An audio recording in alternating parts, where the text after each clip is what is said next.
Thank you, now, Chairman, once again to the organizers for bringing us together. And thank you all for your attention. Let's innovate together. Let's build together more digital future for Ghana. Thank you very much. Thank you so very much. Alhaji Mohammed Rufai deserves another round of applause. Ladies and gentlemen, thank you.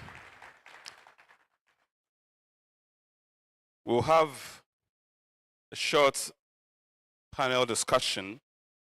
And the panel discussion will include everybody because we expect that at some point in time, you will be invited, requested to ask questions, make commentary, make inputs to the discussions, because I do believe that the organizers have also put together rapporteurs who will be recording everything that happens here, including the suggestions that you will be making throughout this event.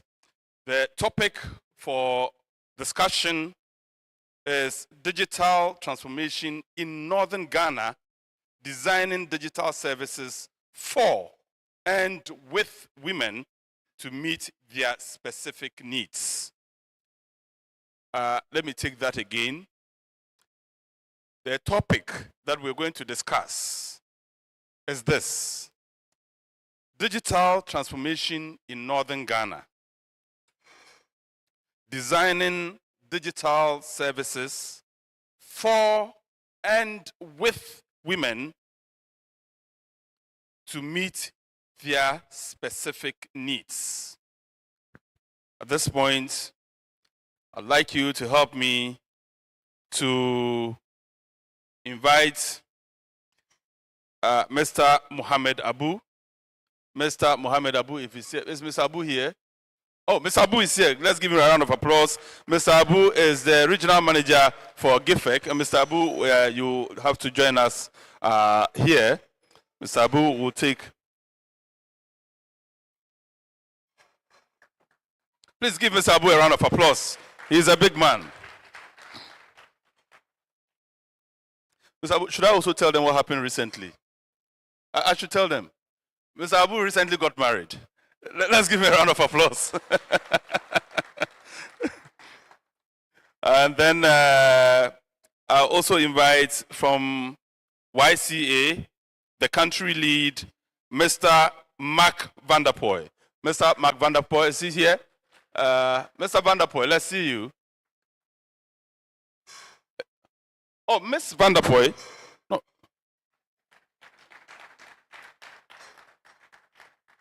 I'm sorry.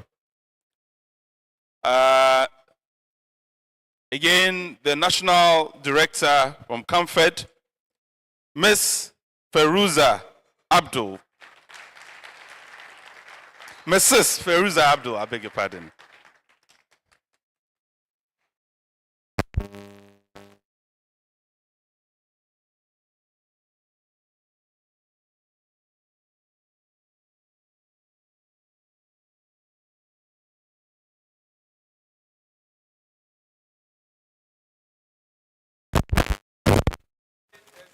Technical problem. Then somebody shouted from the back. As for GTV people like that, no, I beg you. This one has nothing to do with me. Are we set? Okay, hello. Good. Please, let's give them a round of applause. But who is responsible for making the thing go off? All right, thank you. The final.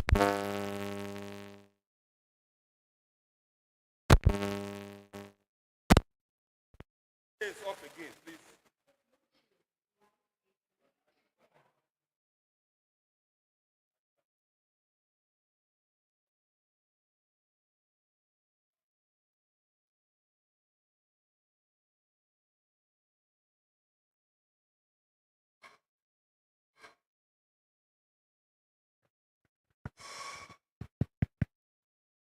Are we done? Okay, good. Thank you very much. The final panelist is a lecturer at the best university in Ghana, the University for Development Studies, and she is Dr. Nazia.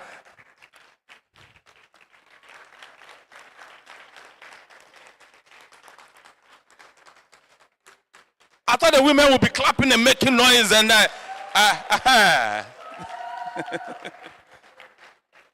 Thank you very much. Doc, yes. This is the Chief's Assistant's chair.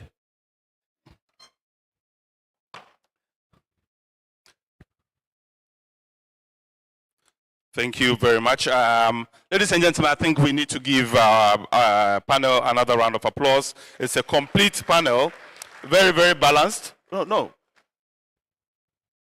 Almost balanced. No, I mean, the future belongs to female. The world is female, really, whether you like it or not. That's where we are getting to. Very soon we'll have to start organizing seminars for men to demand equality. We'll get there, don't worry. Thank you so very much for accepting to be on this panel. I'd like us to get straight down into business, and I would like to, of course, start from the female point of view before I even invite Mr. Abu in from the expert point of view. Mr. Abu, who is the Northern Regional Manager of GIFIC. But here, the focus is on digital transformation in Northern Ghana. That's a broader focus. But the specific focus is on how to design digital services for women, but not just for women, but with women as well, to meet their specific needs. So in order to put the conversation in perspective, I'd like us to look at the specific needs of women when it comes to digital services.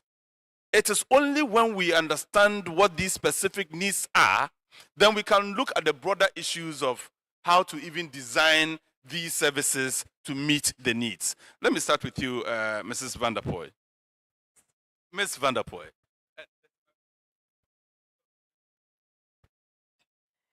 Thank you very much. For a second, I was very confused when you said Mark Vanderpoy. I was like, okay, maybe my brother is here.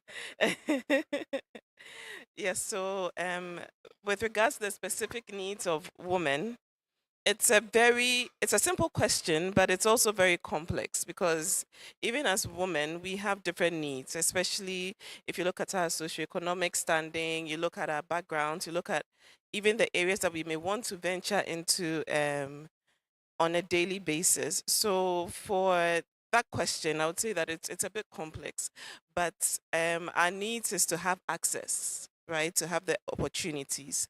And I'll just frame it as that for now. And then as we go on, we'll have more responses to it.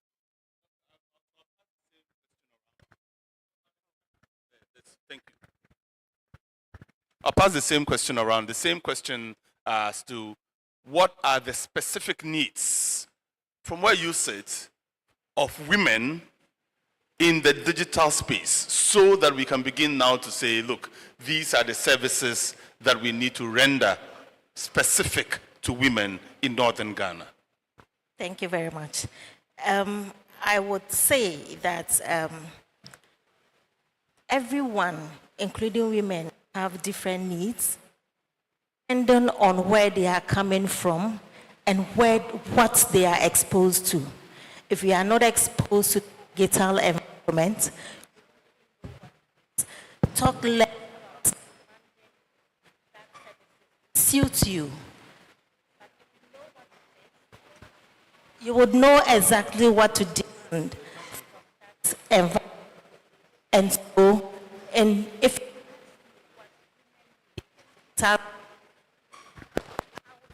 vast, based on what we know and what we want to make life very comfortable and easy for us and that of our families.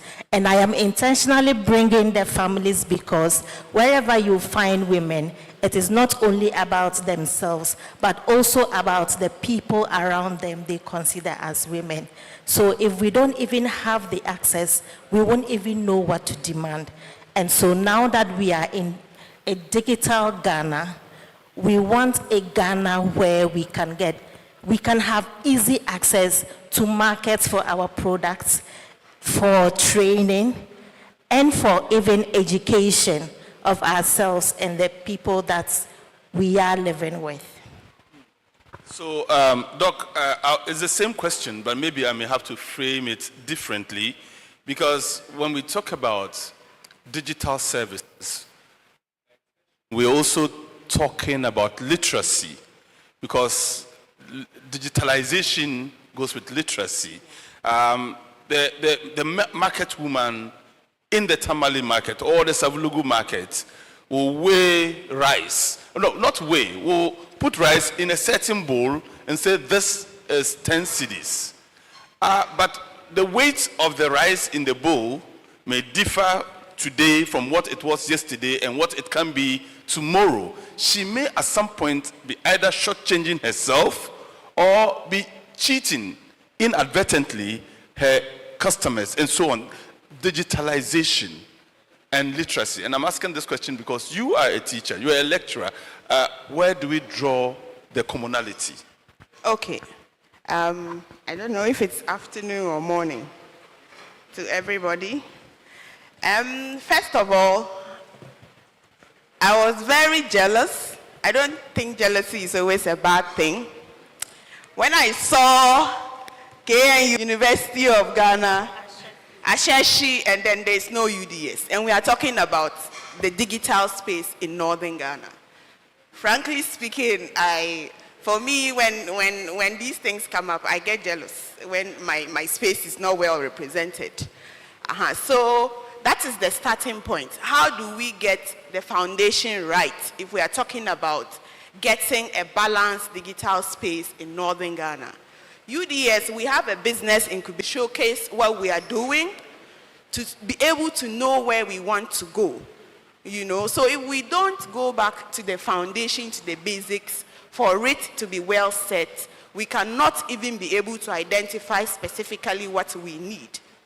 Education is the foundation, in my opinion. When we are talking about digital spaces, first of all, if we are looking at the issue of localizing, the market woman, the informal sector, they make up, I think, more than 60%. So if we don't go down to the level of these women, how are we even going to know that this is what they want, this is how it's supposed to be, this is how they can use these spaces and all of that? So the issue of localizing language in the digital space becomes an issue. So I will narrow it down to the issue of language. The issue of language doesn't only affect women, but it also affects men as well. So if we are able to look at some local languages, the key ones that we can incorporate into these digital apps, that would first and foremost be very, very helpful in the process. And then remember that the digital space is an ecosystem. I studied international relations and I had the opportunity to be in China for a while. I'm using them because I think they are the tech giants currently, So how are they doing it? First and foremost, the language is very, very important. The language is very important. I think some apps you can use that. So how in the northern sector, how should we identify certain key languages that we think at least everybody can understand? Then we can incorporate them into making these apps. So yeah, I think yeah.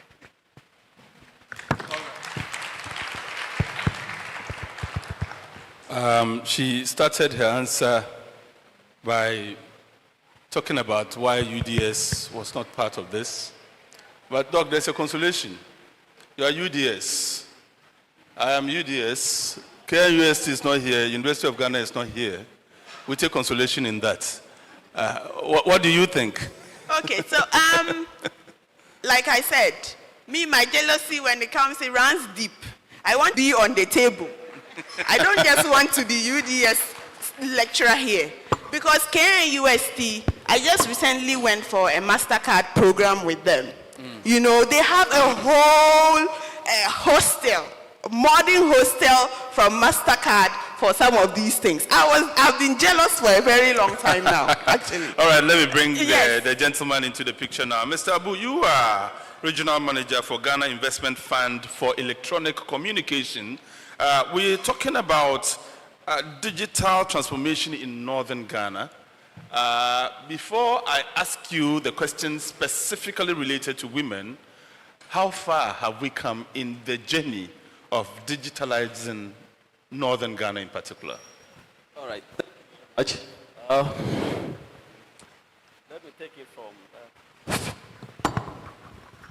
Let me take it from where I'll call you a teacher. I hope that you are comfortable now. Where she began saying something about the language. Mr. Moderator, am I permitted to speak Dagbani? Well, it communicates what you want. Okay. I seek permission to speak Dagbani because 80 to 5% of us here understand Dagbani. Am I right? And our target, if I'm not mistaken, are the people in the informal sector, right?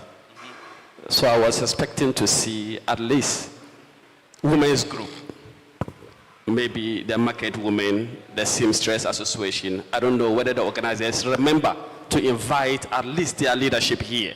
I don't know whether they are here. Ben, are they here? Okay.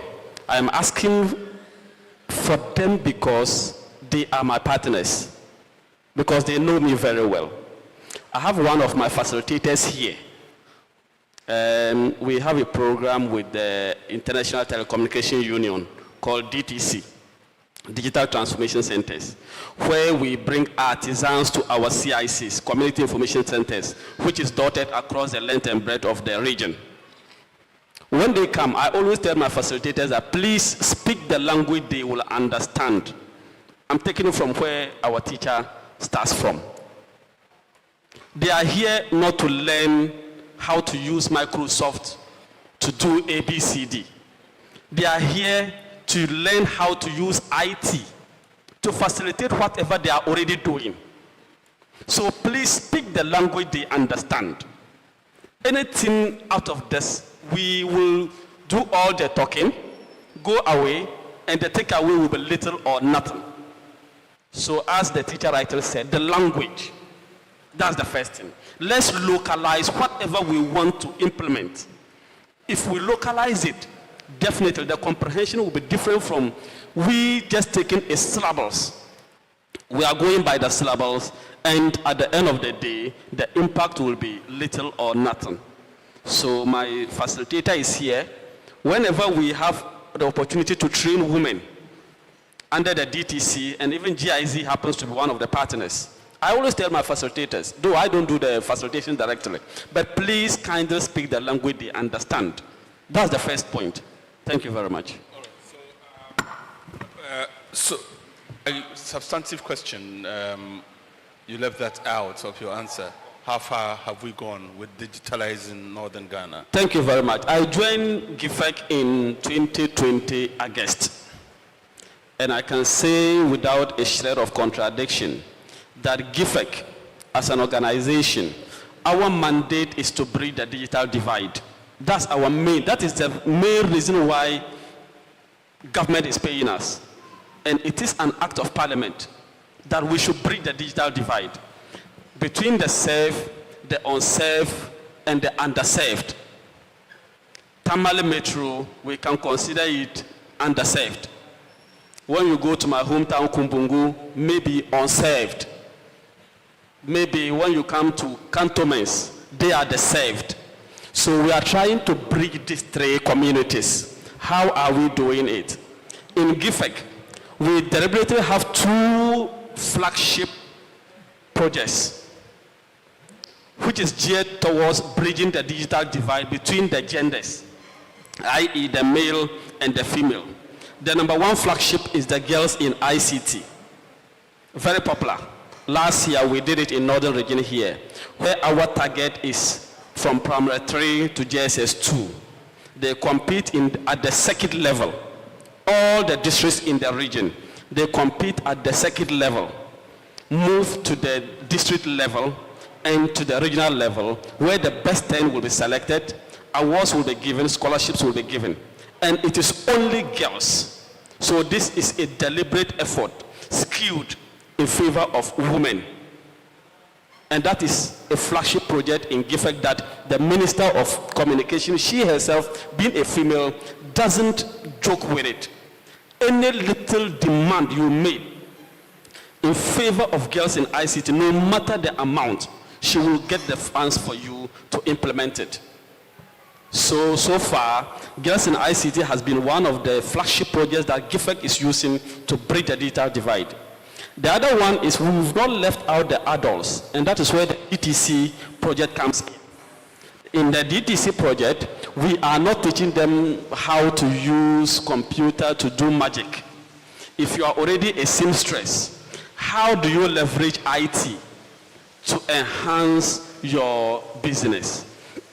If you are a storekeeper, how do you leverage IT to enhance your business? Market women, even people, persons with persons with disabilities.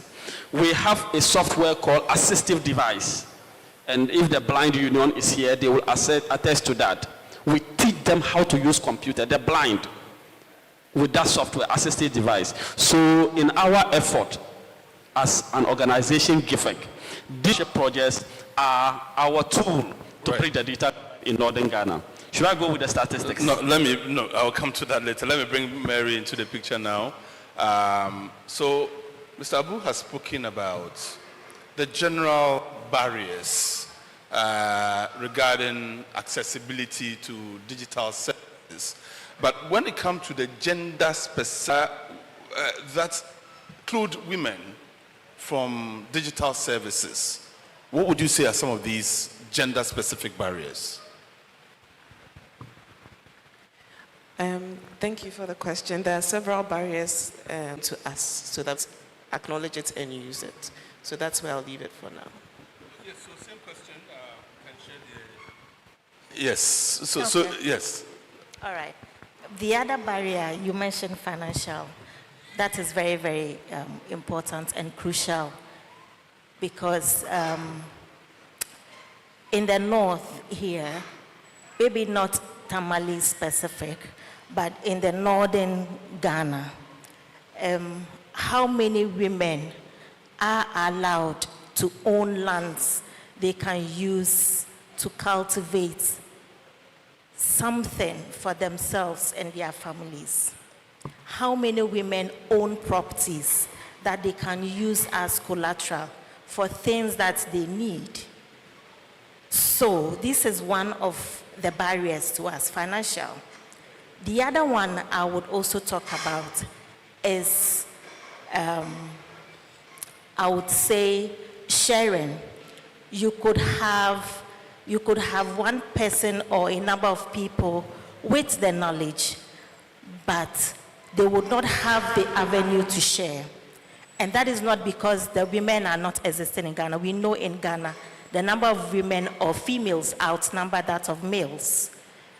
And this is because women are so engaged, especially in the north, in the non-paid jobs that they don't even have the time to sit to acquire this knowledge. And we need to be very intentional about bringing our women on board.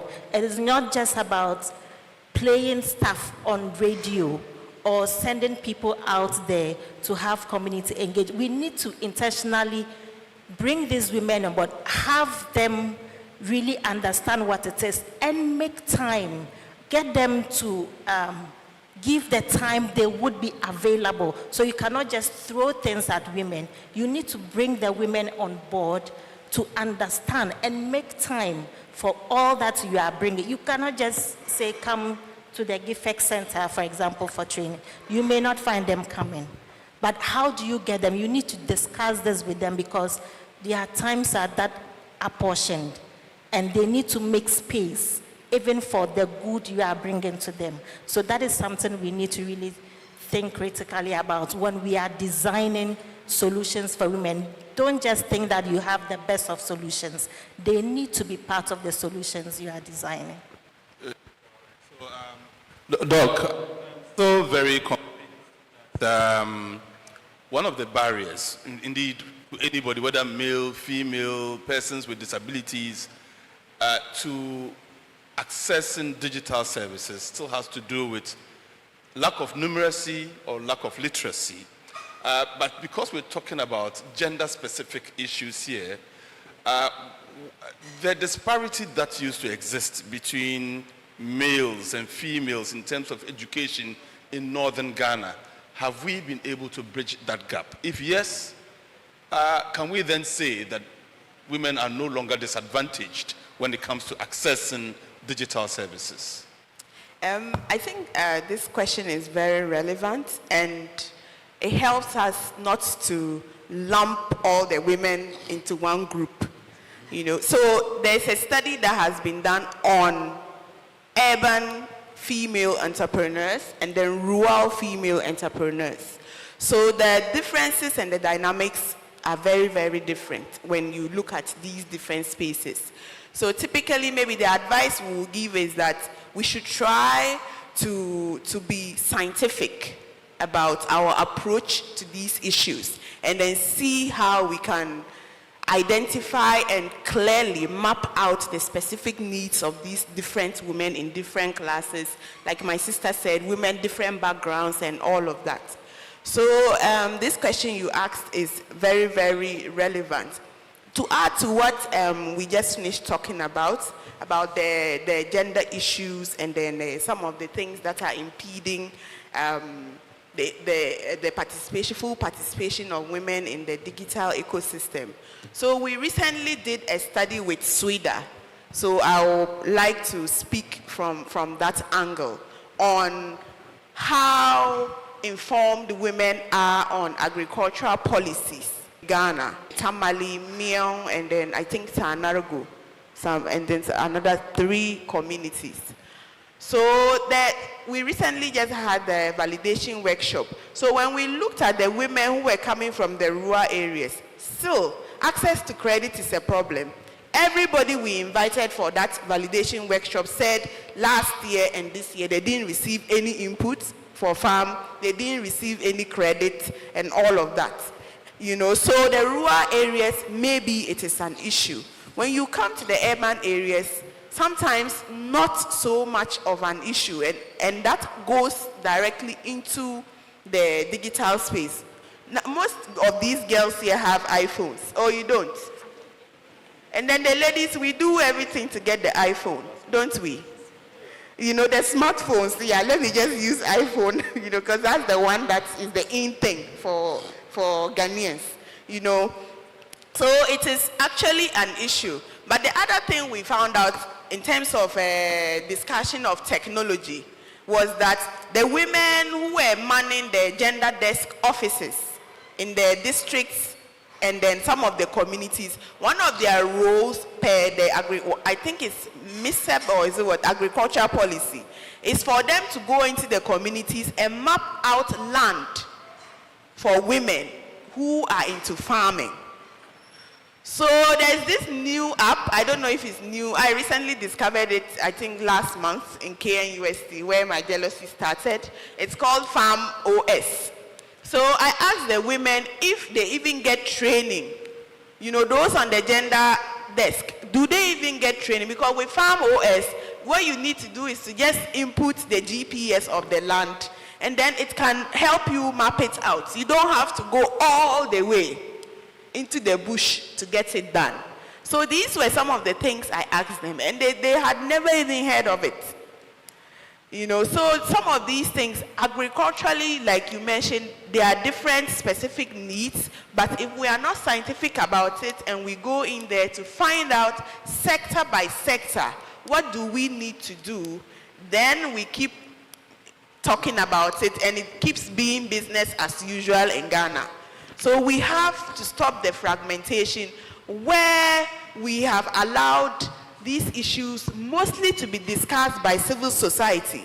And then let's be sincere, civil society, our money comes from outside. If they don't give you some $20,000 or $30,000, then civil society might be collapsing.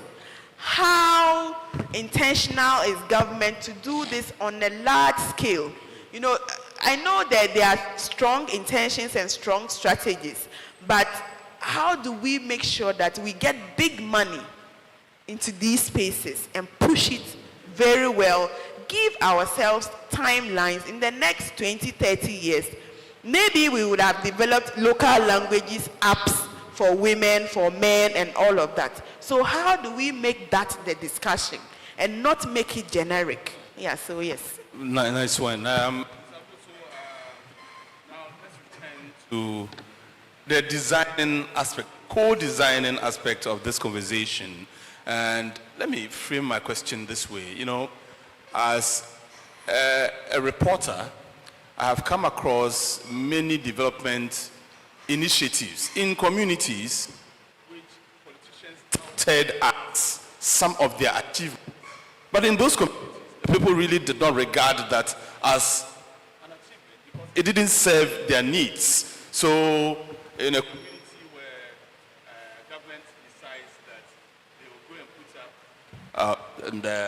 government decides that they will go and put up maybe a basic school.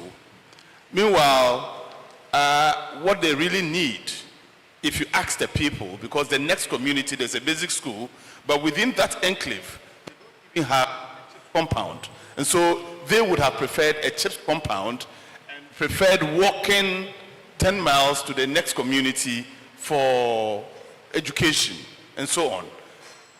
So when you translate that into, you don't want a situation where experts like you, officials of effects, our distinguished panelists here, will make all the decisions and impose on the women, only to later realize that these decisions really are not relevant to the needs of the women. So then my question, when you are designing your services, to what extent have you included different facets of society, including women, in taking their views and opinions on board? Yeah, thank you very much, Mr. Moderator. When you come to GIFEC, we have a whole department called the Research Department. Before we roll out anything, any project, we do something we call need assessment. And my lecturer is here. She will attest to that. Even without courses, they will find out the need assessment of that very program or course. So at GIFEC, in as much as our mandate is to bridge divide, we just don't throw the knowledge or the equipment to the people and assume that the gap will be bridged. No, there's something we call need assessment that we usually do. We'll go to the communities, the research team will go, interact with the people, come back with feedback. The experts will sit, deliberate, ask questions before a program is implemented. Let me walk you through some small things that we'll do under the DTC. We always consider these three things: relevance, accessibility, and responsiveness. We match it as against some of the courses that we do, i.e. entrepreneurship, cybersecurity, and get connected. When you look at the get connected component of the DTC, it deals with the numeracy aspect of the IT, numeracy, just to teach them how to log in, how to log out, how to create an email address, and how to log into the email address, and how to send a message. The get connected is the numeracy aspect of it.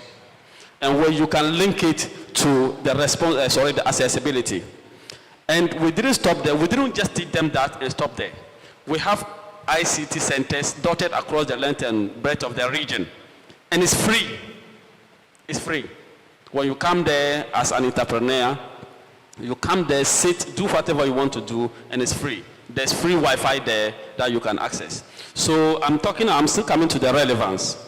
When we bring seamstress, we are not coming to teach them how to cut. We are teaching them how to do digital marketing. They are already masters in their own right. How do you advertise your wares? How do you deal with people at a distance, like people who are not within your geographical location. How do you relate to them? So it all boils down to the numeracy or the get connected aspect. We also have a course called entrepreneurship, where we teach the artisans how to relate with their customers, how to retain customers, and how to even get new customers. That is under the entrepreneurship. We didn't also stop there. There's a responsive component. So we attach cybersecurity to it. How they can act responsively online. Because a little mistake, someone will take advantage of you. So there is a cybersecurity component in the training. And the GIZ people are here, they will attest to that. We have cybersecurity component as part of our DTC was in the syllables. So we didn't just sit down, design something, come out and give it to the people. There was a need assessment done. They brought it back to the head office. We joy, we come and say, okay, if this is the problem, how do we handle it? So with respect to the relevance, we all know that they need that skill. So the relevant, there's no question about the relevance. We'll come to the accessibility, that we are still struggling. Because if I'm not mistaken, we all here have Android phones. Whether iPhone or Android, but at least it's Android.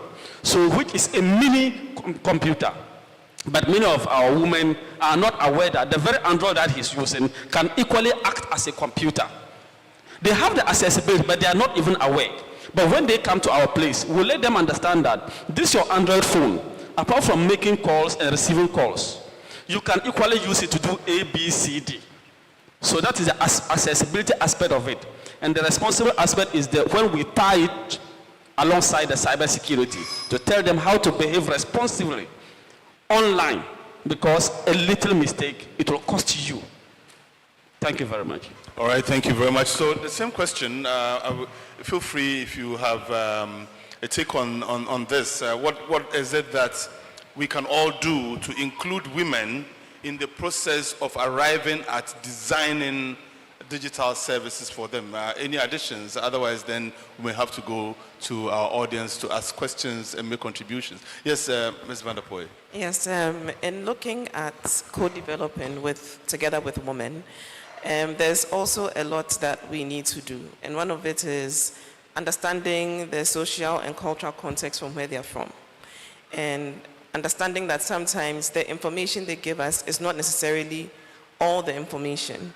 There's a bit of a gap, in the development space. And I acknowledge the fact that development projects tend to be very tight. We say we are participatory, we say we are inclusive. But then there's a very short time within which you can do some of this level of to find out what the needs truly are. So with that short time that you have, you tend to just, brush the surface just so you can go and get the work done. I want to acknowledge the local government. We have the assembly here. They go into the communities and they develop annual action plans that feed into larger plans, which is all great, but there's also sometimes a gap in terms of the co-development with women, in the sense that usually the women who even may be represented may not be the majority, like their representation doesn't reflect the majority of the women that they are representing. So if you pick a well-to-do woman in a community, her struggles may be very different from somebody who is earning less than 2 cedis a day.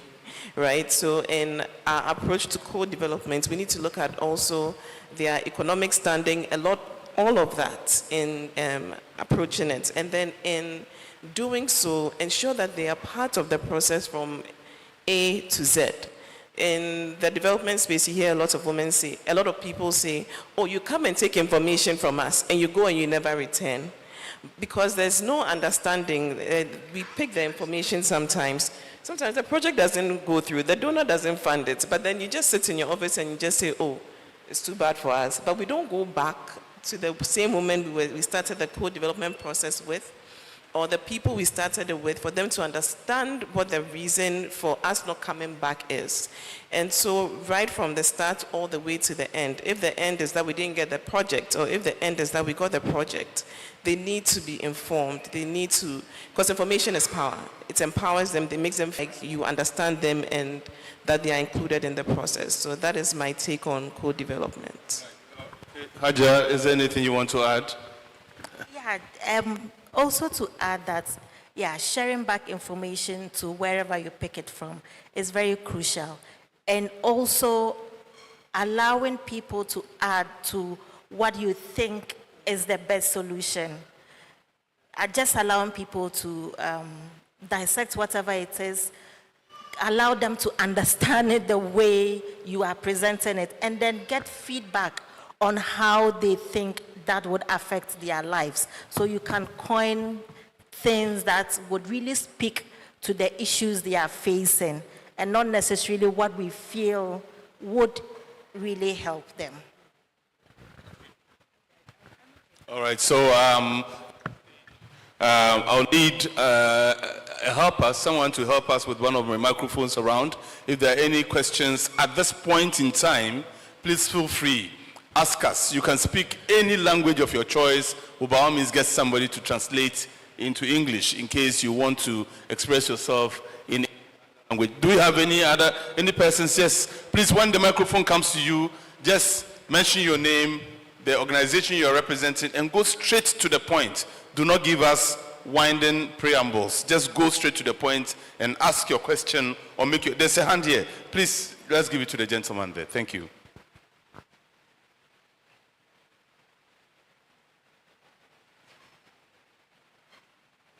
Thank you very much for the opportunity. Please, my question is, with regards to integrating women in digitalization or technology, what are the input that will be put in place to help them with regards to their mental people when it comes to social media? So what input place to educate them on their mental health when people drag them on social media or other platforms as well? Thank you. Yes, I got it. So your question has to do social media inclusion for women in particular, and given the fact that there are social media bullies, when people target women in particular on social, what kind of tools are women being given in order to drive off bullies on social media, so to speak? Yes, any other? I saw a hand. Yes, please go ahead. My name is Nicholas. I'm with School for Life, Ghana. As we know, School for Life is an organization that has dealt in the literacy and numeracy in mother tongue for a very long time. My question has to do with language, and I think Doctor mentioned something when it comes to the barriers that language poses in digital education, especially for women. If the services that some of these are telecommunication networks render, for instance, when it comes to the short codes, it's very limited to certain languages. For instance, when you take the North, we are categorized into one language, all brought into Hausa. And so anybody patronizing or making use of the call centers or making use of the short codes, you are limited to only Hausa as somebody from the North here.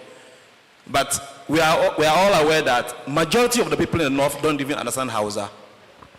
Yes, that is a fact, and you can check it out. Majority of the people in the North do not understand Hausa, but that has been a perception that has been put on us, or a tag that has been put on us. Okay. So a lot of people, especially women, especially our market women, are not able to use this digital service. How do we ensure that this is incorporated so that every language, at least the major languages, are incorporated into this so that people have access to digital languages?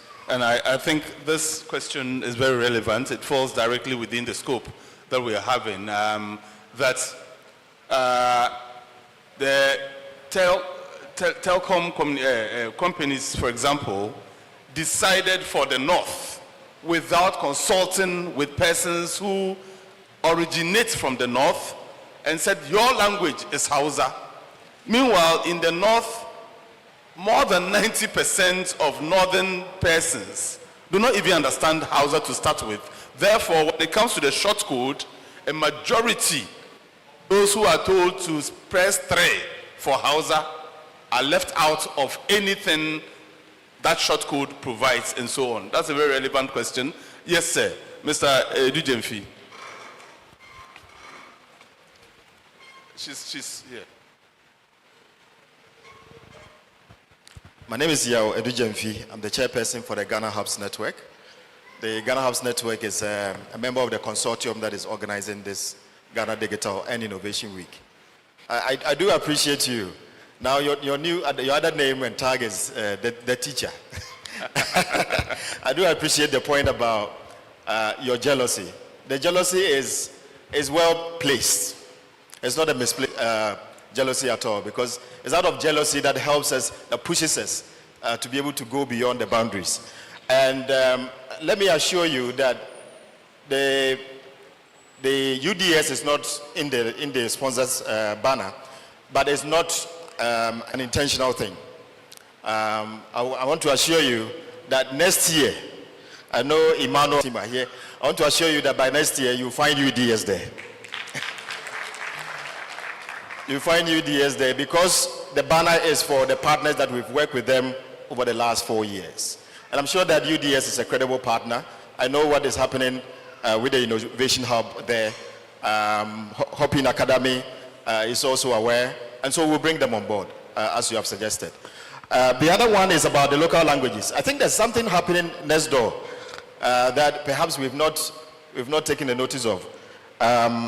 Maybe how many of us know Poazure? Poazure was, I got to know Poazure because he attended Opokuwari School, and he was brilliant in the science and math quiz. Now, he has ventured into machine languages, and he's developed apps for local languages in Ghana. Every local language, I think, almost every local language. So I think that, and he's originally from Upper East, oh, you know about him. So I think that it's something that for us, as the organizing body, as we are moving the program towards other regions like the Upper East, and now we are in the Upper West. So the Upper East coming up, Northeast and things like that. We need to bring him and his team, and they will return to the panel. All right, so I wanted to talk in line with what my brother has spoken about in terms of social bullying, the social media bullying. My own is not a question, it's kind of an addition. I'm thinking that we cannot have a universal solution to all the digital needs of women across the country because of cultural and gender issues, specific issues. So we need to develop regional-based targeting kind of needs to ensure that what is pertaining in Tamale is not the same as that will happen in, say, Bunkporogo, because of cultural and social norms. So we need to be specific when we are designing our programs to ensure that we get locally appropriate solutions to deal with our digital access and needs. So that's the kind of suggestion I want to make. Thank you very much. There was another hand before the lady. Okay. Okay, hello, my name is Hamdia, student. So when Prof was talking about the specifics, the sectors of the women and what they do, I was very concerned because I'm looking at target and messaging. And my brother here just spoke about one of my concerns being very intentional about making sure that our interventions really are tailor-made to the specific issues we have. The other part of it for me would be making sure that our women or even ourselves, myself as a young girl, we have special interest areas. So if we are looking at the interventions, it should be so specific that it actually addresses my specific interest area, looking at what I am interested in doing and how I can even access it, looking at my capability, my location, my demographics. Because we women, we all know we are very unique, special, and we have our own dynamics with how we even access and interact with certain interventions. So it makes us a little bit it limiting when some of these interventions are being brought? Because I look at it and I think that it's not for me, just because of one single issue. So I'm really hoping that maybe GFEC or the organizers of this program, with whatever hopes they have that they get out of this, really put more focus on these so that young women like myself and even our mothers in the market in the various economic sectors can really make use of the digital spaces that we are trying to bring on board, just so that we don't leave us behind, so that the future, which is, we think is for the female, actually becomes for the female. Thank you very much. Okay, so yes, please, you are the last person. Yes. My name is Bukada Iba from Yafo, Ghana. Then I want to know the digital tools or opportunities that are there for young women, especially those who are in the creative arts industry, how they'll be able to navigate through. Because most often it's the men that takes the opportunity, leaving the women behind. And the women are also very creatives. They do a lot of innovation, a lot of works there. So I want to know, are there any opportunities for women in the creative arts that they can take? Thank you. All right, so let me return to my panel now. So the first question, and I totally agree with the questioner. A lot of women have had to quell back certain words and phrases that have been used against them. Most popular, you are a prostitute. That can shut off a woman forever. You are barren. Oh, you will not get a husband if you continue this way. And these are all ways that social media bullies put women off the digital platform. And the questioner says, what can we do about this? I'll start with the women. Yes, Doc. So first and foremost, to deal with the negative stereotyping, building your confidence is one, I think. And then secondly, as a female, and generally even, if someone calls you a prostitute, are you a prostitute? So you have to learn to develop a thick skin. You should be focused and know where you are headed. I always say this, it is about you. It is not about anybody. Get the training. Make sure you are focused, you are going the right way. For me, you can call me anything. Typically, I don't care. When I wake up in the morning, my agenda is my agenda. You can say whatever you want. What I want is what I do. You know, just make sure that you are doing it in the right space and you are not hurting people whilst doing it. So if somebody is calling you all sorts of names, frankly speaking, it doesn't matter. Look at how we insult our presidents, our leaders. Is he dead? You know, so you have to know what your agenda is, what you are doing. If your heart is clean and somebody is calling you some kind of name, frankly speaking, it doesn't matter. It will not affect you in any way. If you get a husband, you get a husband. If you will not get one too, you can still try. You will get. What somebody is saying will not impact you in any way. Just the negativity, just keep it out. So you can use self-affirmation words in the morning, talk to yourself in the mirror. If you want to cry, you can cry. They say women are emotional. There's nothing wrong with it. If you want to cry, cry for a few days and pick yourself up and move on. You know, so you have to learn to deal with these stereotypes. They are just meant to keep you down. Anything negative is meant to bring you down, and down is not where you want to be. So make sure you are focused, you know where you are going, you can be quiet. Sometimes the insults can come, just keep quiet. It doesn't even take anything away from you. Just make sure that you are achieving and moving higher every day.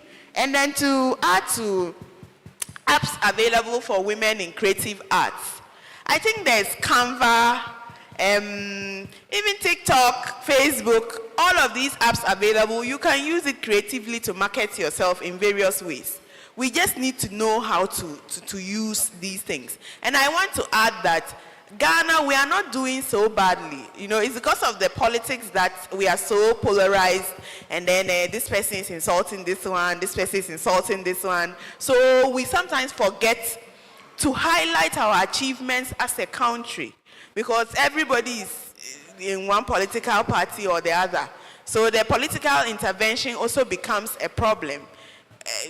Everywhere now, academia, everywhere, somebody is MPP or NDC, like it's a problem. You know, so we don't appreciate how far we have come as a country. I think once we're able to appreciate how far we have come, then we can determine how much further we have to go as a country. So this is the political season. I don't know if civil society, we've held manifesto setting committees accountable. Did we tell them that this is what we want for women in the digital space? This is how we want you to communicate it. When you come to power, this is the standard we are going to hold you accountable for. If somebody has, I don't know. Has anybody? You know, so these are things that we can be intentional about, because the system we are running in Ghana is driven by the political leadership. They are the leaders, whether we like it or not. They are the ones with the big monies that we want to be invested in these spaces. If we don't go to them and hold them accountable as young people, we are not going to get the results that we want. We sit down, you know, they come, sometimes they can give people 20 Ghana. When I see the youth on the streets, if we were that passionate about our own development, when a Nana or a John is coming, wouldn't we be making a lot of results? Like, people are willing to die for some of these things. But when it comes to development, it's like we are nonchalant. We don't care. Whether they give you digital space, nobody cares. If they pay you money, nobody cares. But when it comes to politics, hey, in Ghana, the energy, the passion that we use to go into politics is just something else. So let's try as young people to transfer the same passion and energy into holding our leaders accountable. If you want to protest peacefully on the street for holding your leaders accountable, it is allowed in Ghana. Don't just come out when some politician somewhere is sitting down and pushing you to come out and do other things. So this is the time, I think, that maybe it has passed. Next time, we could have gone to the manifesto organizing committees and told them that this is what we want. If you come into power, we are going to hold you to this standard. So if we've not done it this year, maybe the next 4 years, we can come together and then put something like that together. Okay, Aja, so I see Doc has said she's boxed all those that she wanted to respond to together. You may want to do. There's the issue of social media bullying. How do we respond to that? There's the issue of different cultures responding differently to the issues that we are discussing. That's as well. Okay, thank you very much. Social media bullying. Some way, somehow, whether male or female, you would experience it once you are on social media. Let me just add the short code issue. You may want to have a bite on that as well. Short code, MTN says if you want to speak, it's either Chi or Ga or Hausa. Oh, Hausa, yeah. And it ends there. And so the northern part of Ghana is totally left out. Those are some of the issues. Yeah, thank you very much. So, as my sisters mentioned, you need to develop a thick skin. If you are putting yourself out there, you need to know that you are exposing yourself, not only for the good, but for the bad as well. And you need to ensure that you are educating yourself to be able to navigate around both the good and the bad. You can use social media to market your stuff, but there are people who would pass comments, derogatory comments about your product, and even attack you in person. So you need to find ways. If you don't know how to do it, you need to find ways. Go to the CIC centers, speak to people you feel have the knowledge to assist you navigate through these issues. And developing targeted solutions for people from different demographies. That is what CSOs and the government of the country should be looking at. One size fits all does not work for everyone in the nation. People in Sanarigo district or municipality would have different tastes from people in Dalon, for example. And so when we are looking at solutions for young women or women in general in this digital space, we need to be speaking with the women to understand what their needs are. A market women in Kumbungu market, their needs may be different. I don't know who Paul Azure is, but whatever we need to do to support the works that he's doing with the language apps, we need to help him, especially for us in the north, not just northern region, but all of us put together, the upper regions and the north, all put together to support Azure to get his apps out there so that the telecos can use it to better serve us and our mothers and family members who cannot speak the British language, you know, so that when they dial the short codes, they can be comfortable to speak whatever language, Dagbani, Gruli, Frafra, Wale, and all that, so they can be saved. So what are we going to do as the youth of Ghana? We need to ensure that our telecos are serving us well, and we need to hold them accountable, like Doctor said. Hold our politicians, the policy makers, the governments of the day, talking digitization. Yes, the broadband services working perfectly. Now we need the broadband services to speak the languages we understand to us so we can benefit fully. Thank you. Ms. Van der Poel, you may choose the ones that you want to respond to. Thank you for saying I can choose, because I don't have answers to all of them. So I wanted to talk about the cyberbullying and to also say that it's not just something that happens to women. It's something that happens to men as well. Maybe men may not express it as much. I have a friend who is a psychologist, and she shared with me that even the suicide rates amongst men is extremely high. The thing with social media is that, like my colleagues rightly said, it's a tool, and you can use it to your benefit. And it's also, I mean, the difficult times you have on social media serves to toughen you.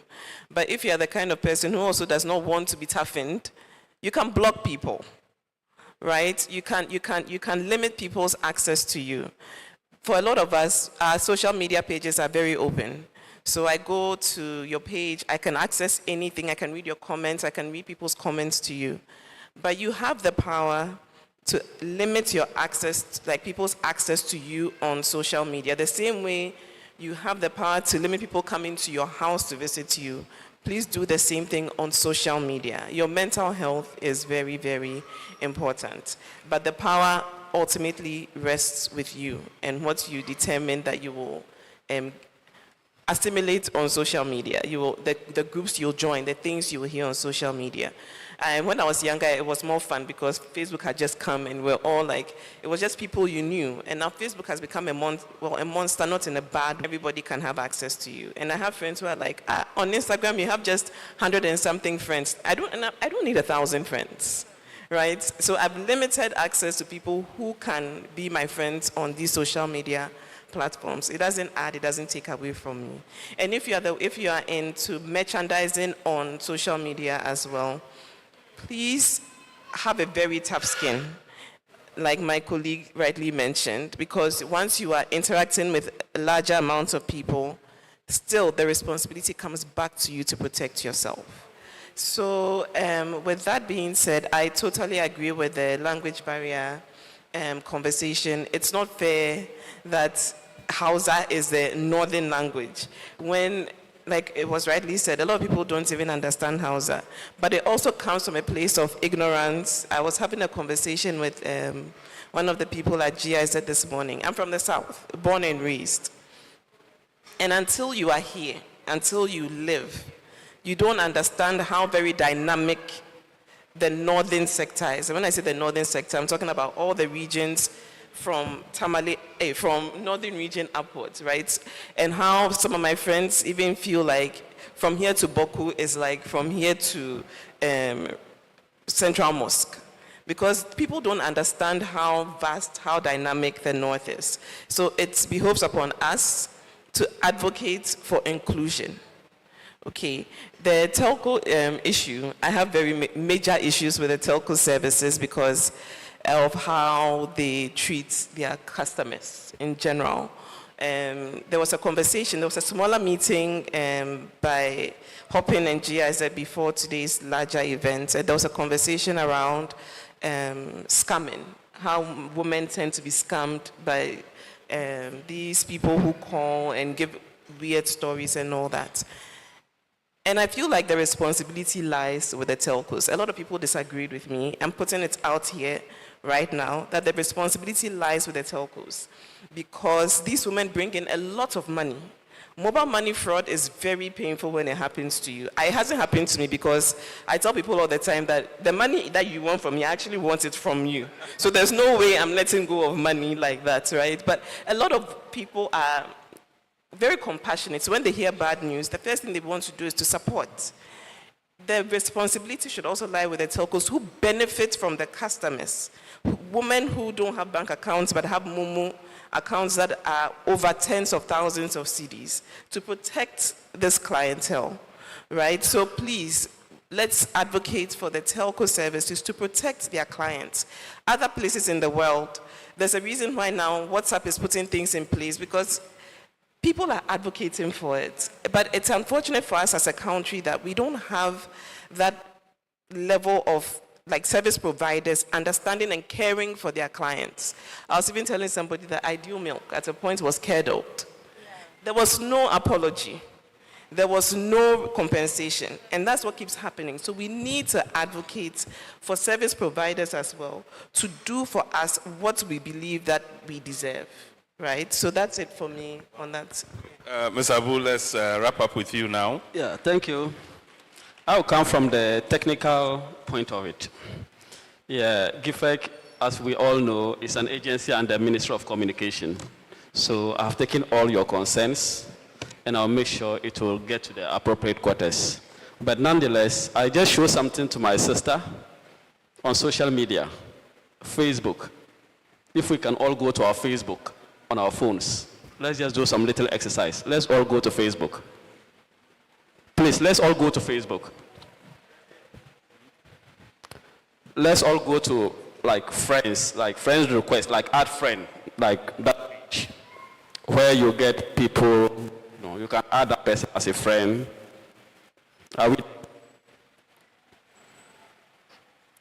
Let's not add anybody. I'm talking about this place. People you may know. People you may know. Yeah, let's go to people you may know. Let's try and comb through. Let's not add. Let's just be combing through to see whether we'll know people, anybody among them. But let's keep an eye on the gender, please. The gender and the age group, please. Let's keep an eye on it. So let's start combing. How many men and how many women? Let's all comb through. Are we seeing a pattern? Are we seeing a pattern there? As in female, female, female, female, female, female, female, female, female. Are we seeing what I don't know. Are we all seeing what I'm seeing? Yeah, I'm just coming to talk about vulnerability. Let's not expose ourselves to certain vulnerabilities. It is our responsibility to protect our privacy. In as much as the panel here are blaming the telecos, honestly, with all sincerity, and I don't owe any apology to that. There are certain situations,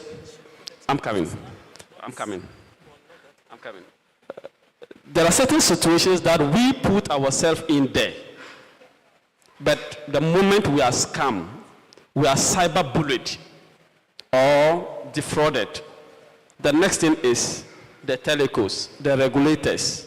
Let's be sincere. Even on WhatsApp, there's something we call two-step validation, right? When you have two-step validation, there's a guarantee that your WhatsApp cannot be hacked. So let's try to learn these petty things. I only refer us to go back to the Facebook just to buttress the point that the female are so exposed to certain vulnerabilities, and that is contributing to the cyberbullying. The person doesn't know you. Immediately the person requests a friendship, you accept without going into that person's background. The next thing is messenger. Hi, hello, can I have your number? You send the number. About our own privacies. Thank you very much. Another round.